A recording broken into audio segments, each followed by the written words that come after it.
Earth's Final Warning, Part 1. The diplomatic mask, the stars outside the window looked peaceful. But Ambassador Catherine Moore knew that peace was about to end. She stood on the bridge of the diplomatic vessel Horizon's Edge, her hands folded behind her back, watching the planet Varith Prime slowly rotate below them. She was 58 years old, with gray streaks running through her brown hair. Her face carried the kind of calm that came from decades of negotiation and patience. She had talked angry warlords into laying down weapons. She had convinced dying colonies to accept aid from old enemies. She had spent her entire career believing that words could solve any problem. Today, she was beginning to doubt that belief. Commander Nathan Price stood beside her, silent as always. He was a tall man with broad shoulders and a face that rarely showed emotion. His hands were hidden beneath white gloves, a habit he had kept for 20 years. Catherine had seen what lay beneath those gloves once, during a moment when he had forgotten himself. The scars told a story he never spoke about. Nathan was officially her security advisor, but Catherine knew he was something more. He was a reminder of what humanity used to be. The communication officer turned from her station. She was young, barely 25, and her voice trembled slightly when she spoke. She told the ambassador that they were receiving a transmission from the Valanthi flagship. Catherine nodded and told her to put it through. The screen flickered to life, and the face of the Valanthi ambassador filled the display.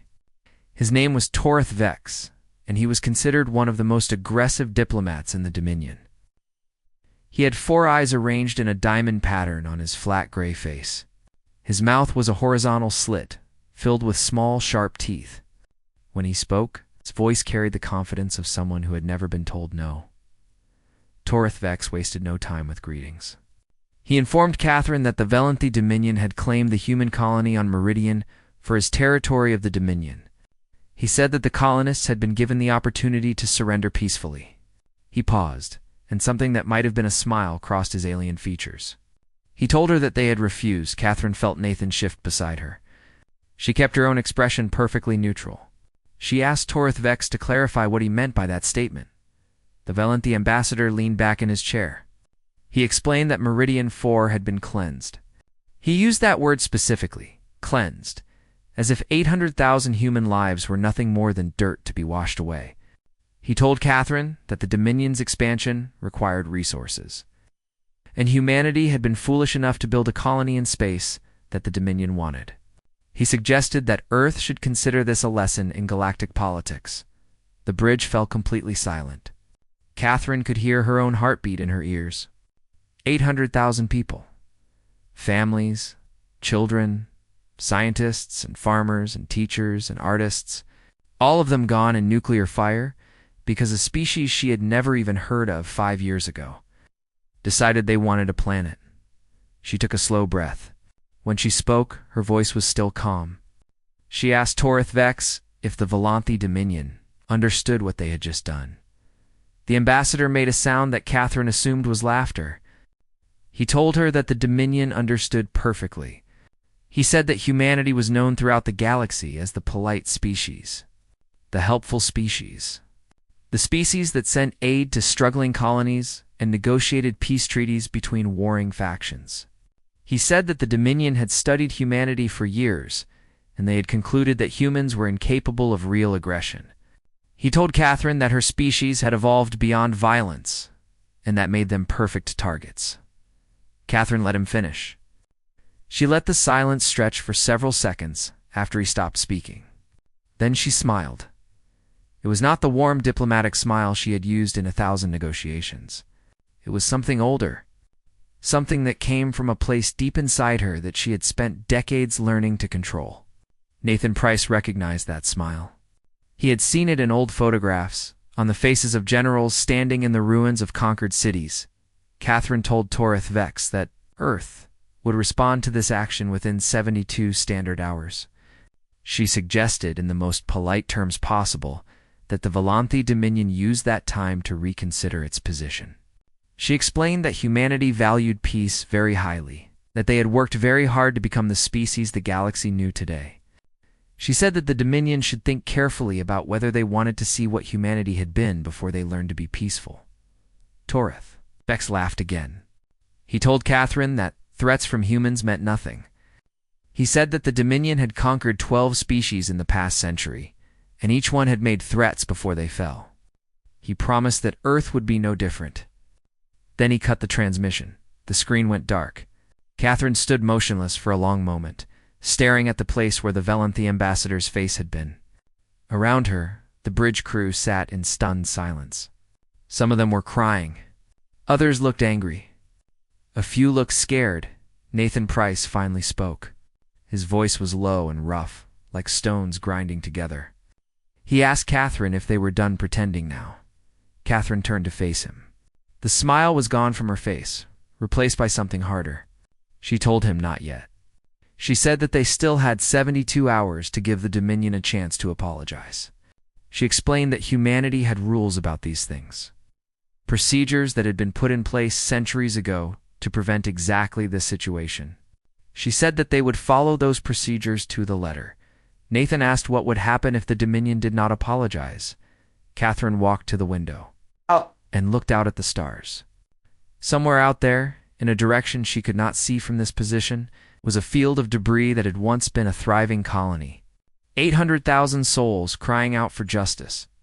She told Nathan that if the Dominion did not apologize, then humanity would stop being polite. She said that the galaxy had forgotten what humans were capable of, and perhaps it was time to remind them.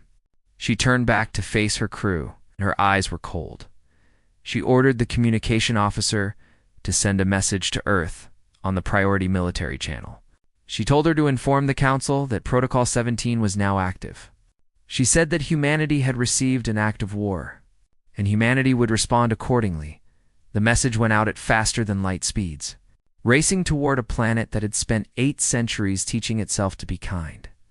In bunkers beneath mountains and stations hidden in asteroid fields, men and women who had trained their entire lives for a moment they hoped would never come began to wake up. The galaxy thought it knew humanity. The galaxy was about to learn how wrong it had been. Earth's Final Warning, Part 2. The history they forgot, deep beneath the mountains of what was once called Colorado. A door that had not opened in 300 years began to move. The metal was thick enough to survive a direct nuclear strike, and the hinges groaned like ancient creatures waking from a long sleep. Dust fell from the ceiling as lights flickered on in corridors that had been dark for generations. Admiral Gregory Cole walked through that door with steady steps. He was 73 years old, with a face that looked like it had been carved from old wood. His hair was white and cut short against his skull. His eyes were pale blue and carried a weight that most people could not understand. He had spent his entire career hoping he would never have to walk through this door. Now that the moment had arrived, he felt nothing but cold determination. The war room spread out before him like a cathedral built for violence. Screens covered every wall, showing maps of human territory and the positions of every known alien fleet within 100 light years. 12 chairs surrounded a circular table in the center of the room, and 11 of them were already occupied. These were the members of Earth's true military council, the one that officially did not exist. They were admirals and generals who had trained in secret, studied wars that the public had forgotten, and prepared for a day that most humans believed would never come. Gregory Cole took his seat at the head of the table. He looked around at the faces of his colleagues. Some of them were old like him, veterans of 100 simulated battles. Others were younger, recruited for their brilliance and their ability to keep secrets. All of them understood what Protocol 17 meant. A young woman stood near the back of the room. She wore the uniform of a lieutenant, and her face carried a strong resemblance to the admiral. This was Diana Cole, Gregory's granddaughter. She had joined the secret military program 5 years ago, against her mother's wishes. Gregory had tried to talk her out of it. She had inherited his stubbornness, along with his pale blue eyes. Gregory addressed the council. He told them that they all knew why they were here. He explained that the Valanthi Dominion had destroyed Meridian 4 and killed 800,000 of their people. He said that Ambassador Moore had issued the standard warning, and the Dominion had responded with mockery. He informed them that in 67 hours, Humanity would be at war for the first time in 8 centuries. One of the younger generals spoke up. Her name was Patricia Dunn, and she commanded the secret fleet stationed near Jupiter. She asked if they were certain that diplomacy had failed. She said that humanity had built its reputation on finding peaceful solutions, and she wanted to know if there was any chance the Dominion might still back down. Gregory shook his head slowly. He told Patricia that he had reviewed the intelligence reports. He explained that the Valanthi had been planning this attack for years. He said that they had studied humanity carefully and concluded that humans were too civilized to fight back. He told the council that the Dominion believed they had found the perfect victim. He paused and looked around the table. Then he said that it was time to show them how wrong they were. Gregory pressed a button on the table and the main screen changed. It began displaying images that most humans had never seen. The trenches of the First World War filled with mud and bodies and poison gas, the mushroom clouds rising over Hiroshima and Nagasaki, the burning cities of the Third World War, when biological weapons had killed 2 billion people in 6 months, the orbital bombardments of the Fourth World War, when humanity had finally united against itself for the last time. The younger members of the council stared at the images in silence. They had studied these events in their training, but seeing them displayed so starkly was different. These were not distant historical abstractions. These were the things their ancestors had done to each other. Gregory spoke again. He told the council that humanity had not become peaceful because they evolved beyond violence. He explained that they became peaceful because they looked at what they had done and decided they could not continue. He said that their ancestors had stood in the ashes of the Fourth World War and made a choice. They chose to be better. They chose to lock away the weapons and the tactics and the terrible knowledge of how to destroy. They chose to become the helpful species, the diplomatic species, the species that other civilizations trusted. He stood up and walked toward the main screen. He said that choice had cost them everything. He explained that millions of soldiers had laid down their weapons and learned to be teachers and doctors and farmers. He said that scientists who had designed weapons capable of cracking planets apart had turned their minds toward healing and building. He told them that humanity had spent 800 years proving to itself that it could be kind. Then his voice hardened. He said that the Valanthi Dominion had murdered 800,000 innocent people because they thought kindness meant weakness. He told the council that it was time to show the galaxy the difference. Diana Cole stepped forward. Her voice was quiet but steady. She asked her grandfather if they were really going to do this. She said that once they started, they could not take it back. She told him that the galaxy would never look at humanity the same way again. Gregory turned to face his granddaughter. His expression softened for just a moment. He told her that she was right. He said that after today, humanity would never be able to hide behind the mask of the peaceful species again. He explained that every civilization in the galaxy would know what humans were capable of, and they would be afraid. He asked her if she thought 800,000 dead colonists deserved less than humanity's full response. Diana was silent for a long moment. Then she shook her head. She said that they deserved justice. Gregory nodded. He turned back to the council and gave the order. He told them to send the activation codes to all hidden fleets. He ordered the weapons platforms to come online. He commanded the soldiers who had trained in secret for generations to prepare for deployment. Across 17 star systems, the message spread at faster than light speeds. Ships that had been disguised as cargo freighters began shedding their false hulls.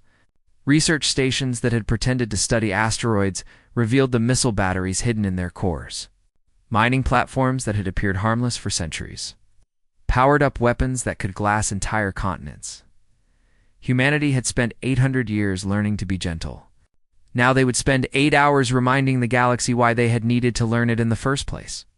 The monster in the basement was waking up, and the Valanthi Dominion had no idea what they had unleashed. Hash! Earth's Final Warning, Part 3. The Awakening Fleetha. Valanthi invasion fleet gathered near the human colony of New Geneva like a swarm of hungry predators circling wounded prey. 3,000 warships hung in the darkness of space, their weapons charged and their crews eager for conquest. Commander Zorath Ken stood on the bridge of his flagship, the dominant will, watching the small blue planet rotate slowly below him. He had conquered 6 worlds in his career and expected this one to fall just as easily as the others. His intelligence officers had assured him that human ships were lightly armed. They had explained that human vessels were designed for exploration and trade, not combat. They had promised him that this colony would surrender within hours of his arrival. Zorath Ken believed them because he had seen the evidence himself. Human ships ran from conflict. Human diplomats talked endlessly instead of fighting. Humans were soft creatures who had forgotten how to bare their teeth. He ordered his fleet into standard, aggressive formation. His ships spread out in a wide arc surrounding the planet on 3 sides. Escape routes were blocked. Communication satellites were jammed. The trap was perfect. Then his sensor officer made a sound that Zorath Ken had never heard before. It was something between a gasp and a whimper. The officer turned from his station with all 4 eyes wide with confusion. He told the commander that new contacts were appearing on the edge of the system. He said there were many of them. He admitted that he did not understand what he was seeing. Zorath Ken walked to the sensor display and looked for himself. His confident expression slowly faded as he watched the screen fill with red markers. 100 contacts. 200. 500. The numbers kept climbing until the display could barely contain them all. The human fleet had arrived. Captain Laura. Bennett stood on the bridge of the Quiet Mercy and watched the Valanthi formation through the main view screen. Her ship was 3 kilometers long, covered in weapons that violated 6 different Galactic Covenant treaties. It had been built in secret over the course of 2 centuries, assembled piece by piece in hidden shipyards scattered across a dozen moons. Its crew had trained for this moment their entire lives, hoping it would never come but preparing as if it certainly would. Laura was 44 years old, with short, black hair and calm brown eyes. Before she joined the secret fleet, she had been a kindergarten teacher on Earth. She still kept a picture of her last class taped to the arm of her command chair. 23 smiling faces looked up at her every time she sat down. She fought for them. She fought for every child who deserved to grow. Up in a galaxy where monsters like the Valanthi could not murder entire colonies without consequence, her communications officer reported that the Valanthi flagship was hailing them. Laura nodded and told him to open the channel. Commander Zorath Ken appeared on her screen. His 4 eyes darted nervously as he tried to process what he was seeing. He demanded to know what was happening. He said that humans did not have warships. He insisted that this was impossible. Laura Bennett smiled at him. It was a patient smile, the kind she used to give students who had made a foolish mistake. She told him that humanity had many things they had chosen not to show the galaxy. She explained that warships were just one of them. She leaned forward in her chair. Her voice remained calm and measured as she delivered the message she had memorized years ago. She said that this was Earth's final warning. She told him to stop attacking, or humanity would stop pretending to be polite. She suggested that the Valanthi fleet withdraw immediately and return to their home space. She promised that if they did so, no more blood would be spilled today. Zorath Ken's fear transformed into anger. He had never been threatened by prey before, and his pride refused to accept it now. He told Laura that the Valanthi Dominion did not retreat. He declared that her strange ships would burn like everything else that stood in the Dominion's path. He cut the transmission and ordered his fleet to open fire.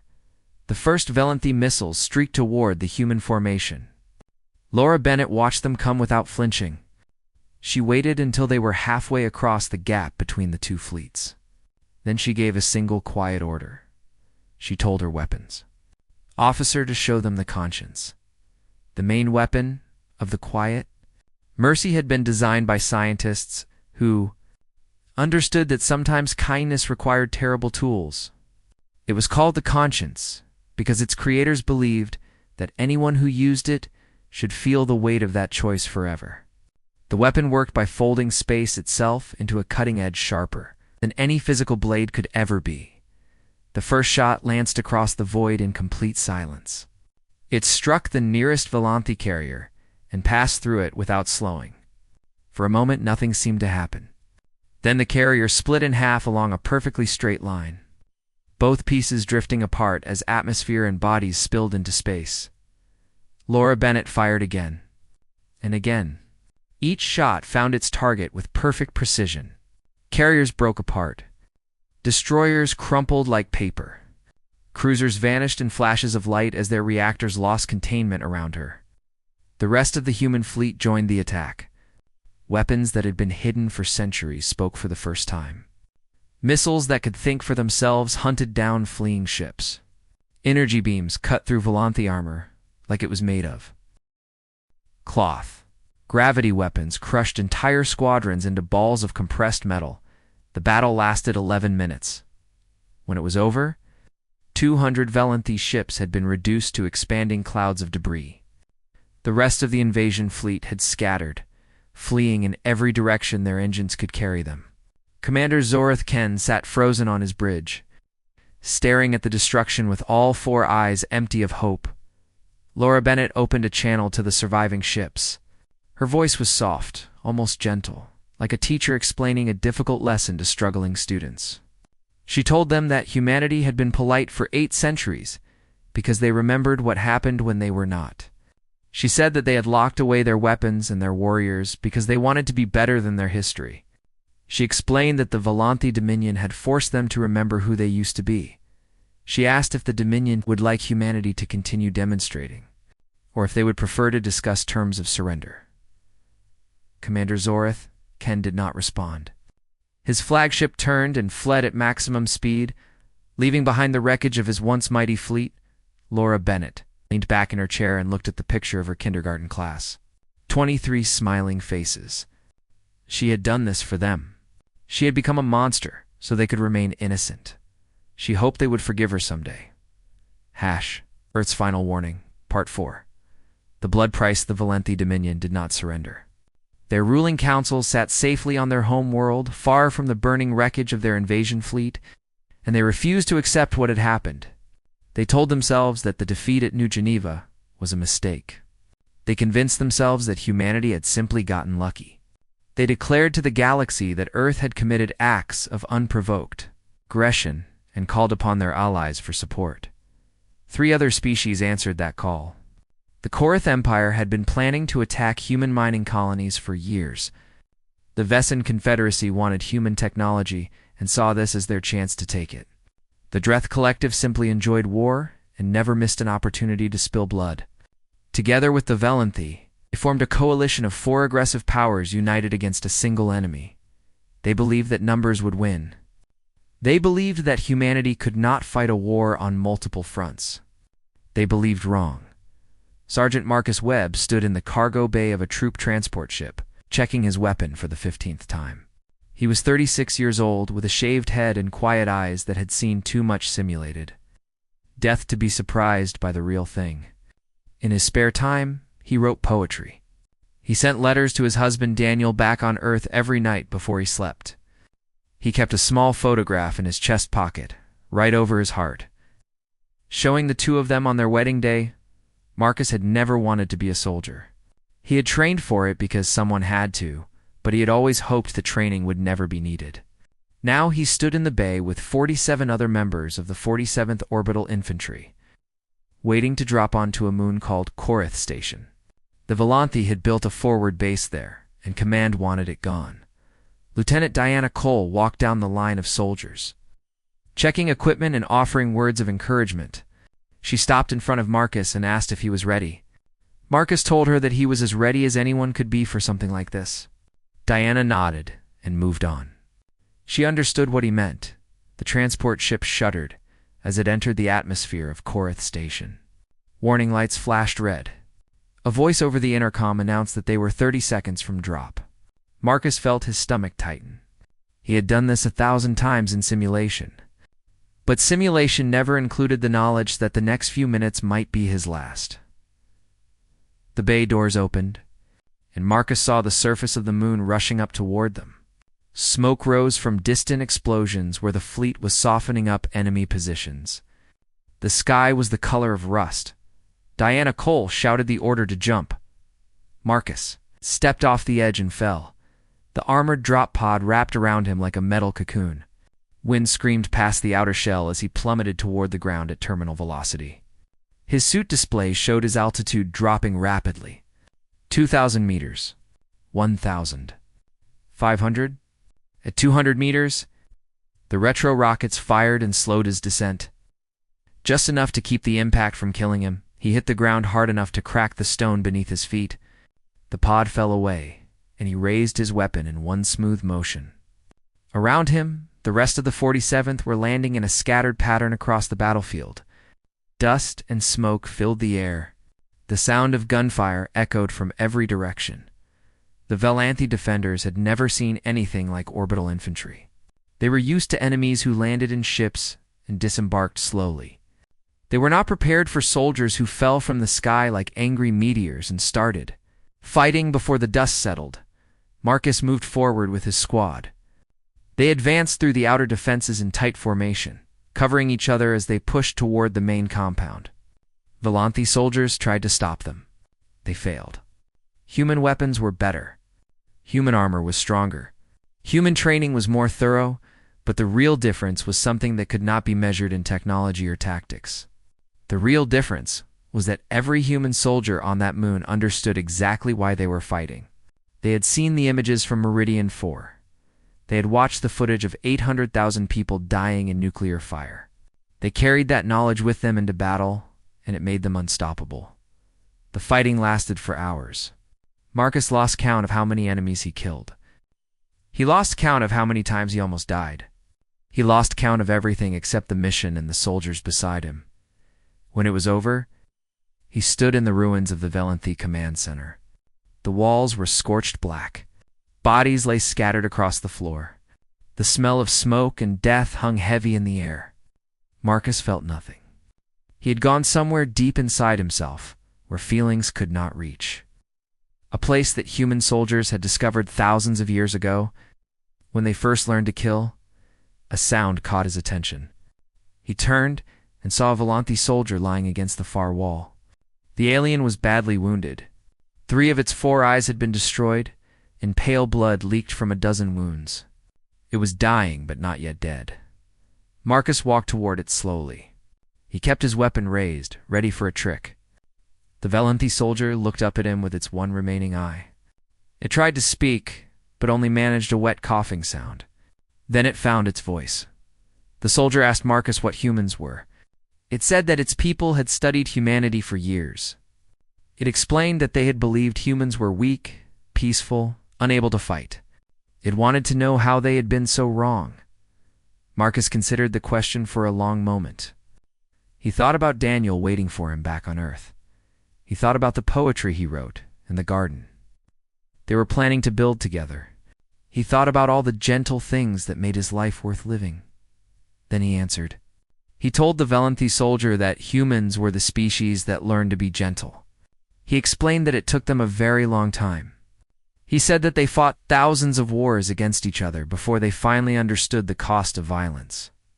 He told the soldier that being gentle was the hardest thing humanity had ever done, and sometimes they had to remind themselves why they chose it. The soldier asked why humans were fighting now if they valued peace so much. Marcus knelt down so he was at eye level with the dying alien. He said that there was a difference between being peaceful and being harmless. He explained that humanity chose peace because they knew what they were capable of. He told the soldier that the Velanthi Dominion had forced them to remember. Then he called for a medic. The Velanthi soldier stared at him in confusion. It asked why Marcus would help an enemy. Marcus stood up and looked down at the wounded alien. He said that this was the difference. He explained that humanity could kill with terrible efficiency, but they refused to lose themselves in the killing. He told the soldier that mercy was what separated them from monsters. The medic arrived, and began treating the Velanthi soldier's wounds. Marcus walked away, stepping over rubble and bodies, heading back toward the extraction point. He had done his duty. He had paid the blood price.